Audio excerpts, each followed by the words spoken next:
the most fabulous candidate for president since George Washington.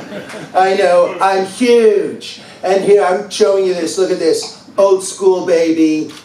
Do I need teleprompters like some people? No, I have a few index cards. Some people say, Donald, why do you have index cards? For some reason, every time I say something, the media goes crazy that I didn't get my facts right. So, index cards, baby. Now, first of all, I want to say I'm very glad to be here tonight. Then again, when you're as rich as I am, you're pretty much happy to be anywhere. Let's face it, it's true. Can't deny it. I was assured that everyone here is a registered Republican and will be voting for me for President of the United States. That's what I heard anyway. She's shaking her head, I'm not sure. But that's what I heard, and I'm telling you, what other choice did you make? I mean, it's clear. The other people, well, I don't want to say anything negative, but they're losers. Let's face it, they're all losers. And Jeb Bush, did you see the debate the other day? Now he's a tough guy. His campaign is falling apart. Did you know they're doing a contest? They're doing a contest. And someone will be flown to Houston to meet Jeb, his father, and his brother. No word on what the winner gets. But anyway, I have big changes in mind as president. And let me tell you, unless you're the lead dog, the view doesn't change. And I'm the lead dog. Thank you for getting that. I'm glad somebody did. I thought that was a little subtle, but I wanted to throw it in. First thing I'm going to do is knock down the current White House. I mean, let's face it, the architecture is really old. It's from another time. And instead build a 42-story business center. Of course, with the name Trump in 10-foot-tall letters on the front of it, as all of my buildings have. And I'm going to tell you, it's not going to cost the taxpayers one red dime. In fact, once we start renting it, we'll probably be able to pay down the national debt. I've run the numbers, they've got to work. Please don't ask me for specifics, okay? I don't really need specifics on that. Now, I must admit, I've never been to Lakewood in my life, but I'm thankful I've come here because I have a big plan to build a huge wall between us and Mexico and get Mexico to pay for it. Now, some people have said to me, Donald, Mexico's a poor country, they don't have the money. So I may have to scale that down a little bit. So I figure we'll build a wall around Lakewood and get Mexico to pay for it. That should be much more affordable for them. What do you guys think? I think that's a good plan. That way, we don't want to overtax them. Now, I also learned upon coming here that if I don't feel well, I can go to the Monmouth Medical Center Southern Campus emergency room and be taken care of. Someone even said charity care will cover it. No. I don't take charity, I give charity.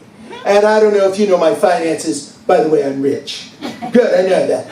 I don't know if you know my finances, but I gave more in charity this year than Mr. Obama, Mr. Biden, and Mrs. Clinton have ever. All together. Much more charitable than them. But I hear nice things about the hospital. I understand they just had an $11 million renovation. $11 million to update, or as I like to call it, pocket change.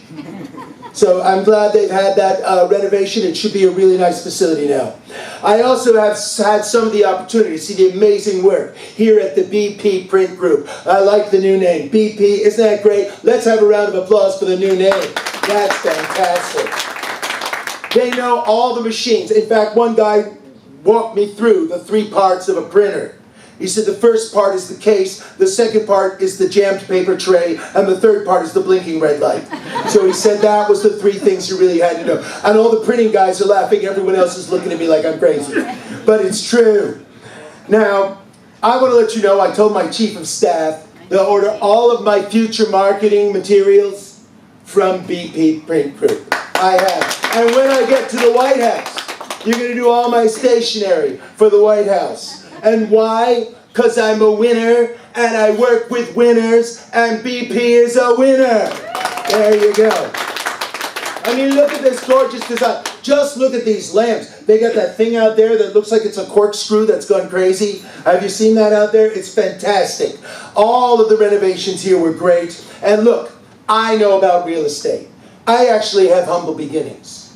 When I started my real estate empire, I had nothing more than $100 in my pocket and $500,000 of real estate my father gave me. I started really small, you know that. And it became a huge empire. My name is on more buildings in more places than George Washington's at this point, I gotta be honest. And they don't even put his name on things. I make sure to put my name on everything, because I like the way it looks, let's be honest.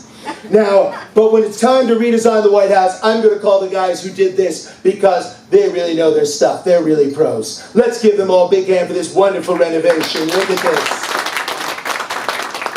Now, I stand here tonight before you to congratulate BP Print Group. I don't know why I had trouble with that this time. And the Monmouth Medical Center Southern Campus for the recent name changes and many upgrades to their businesses and to their companies. It's businesses like you and people like you that will make America great again. If that was ever an applause line, that was the one. Make America great again. That's right. I would like to proudly proclaim that you're no longer going to need to get your printing or your health care from China or third world countries. You can get it all in Lakewood, baby, the best of the best. And that's the truth, you have to admit. Now tonight, I have a very important thing, some very important announcements. But before I do them, I would want to share one thing with you. A lot of people are saying to me, Donald, how would you bring the country together? And I like to illustrate that by a physical representation. Let's say this rope was America the way it's been, and it's become divided. What I would do as president is to put it back together again, just like that. Now, some people say America is broken. Some people say parts of America are just flying off. You can't bring it back to the way it was. But I say, I can put it back together as solid as it ever was. There you are. See, it's an illustration of what I'm talking about. But the things I want to talk to you about tonight, the important things, a lot of people are saying, Donald, specifics. Who's going to be in your cabinet? Who's going to be the people you work with? You keep saying you're going to get the best. Well, I'm going to do something I haven't done. I'm going to announce who's going to be in my cabinet tonight. First of all, I would like to officially announce that Dr. Frank Vozos, where are you, Dr. Frank? He disappeared. Wow, I'm really good. I made him disappear too. Trying to do that to my mother-in-law for years. Anyway, since he is the president and the CEO of Monmouth Medical Center, he will be my chief of staff. Why? Obviously, he knows how to get things done. Am I right or am I right? Does he get things done? Right. There we go. See, I like that. I've got the agreeable people over here. That's very nice. Now, Denise, where's Denise Gaffney? Oh, that's you. Oh, you're very good. Denise, can we tell them that you're going to be my Secretary of State? Pleasure. Hey, I have no problem with a woman Secretary of State as long as she knows what she's doing. The one we last had didn't do a great job, if you want. The reset button, none of that worked out really well for us. What difference does it make? Oh, sorry. All right, I hear that enough from her. I don't need to hear that from you too, okay? That's very good. I hate it when they're funnier than me. Anyway, now, to fill the role of Surgeon General, I want Dr. David Friedman. Dr. Friedman, are you here? Calling Dr. Friedman. Calling Dr. Friedman. He disappeared. Well, he's from Chemed, which some people pronounce as Chemed, but he's going to be the Surgeon General. And of course, can we announce it tonight? Ben Henneman is going to be my vice president, ladies and gentlemen. There you go. Imagine the sign, Trump Henneman. And I like the fact your name is so long because mine will look bigger. I like that. Because yours is long, and so mine will have to be bigger. I like that a lot. But no, if we're going to have a surgeon, I mean, we got a surgeon running right now. Ben Carson, look, the man is brilliant. He's a brain surgeon, but he's so boring that sheep count him. I'm being honest with you. He goes to a press conference, he sounds like he just took Benadryl and didn't know that there was a press conference. Not that he's boring, but he used to just talk. Instead of getting an anesthesiologist, he'd just talk to his patients and they'd go out. But you're not that way. You know, you're very bright, you're very exciting. Now, James, am I saying this right? Maida? Where are you, James? There you are, James. He is going to be the Secretary of the Treasury because he knows how to count money.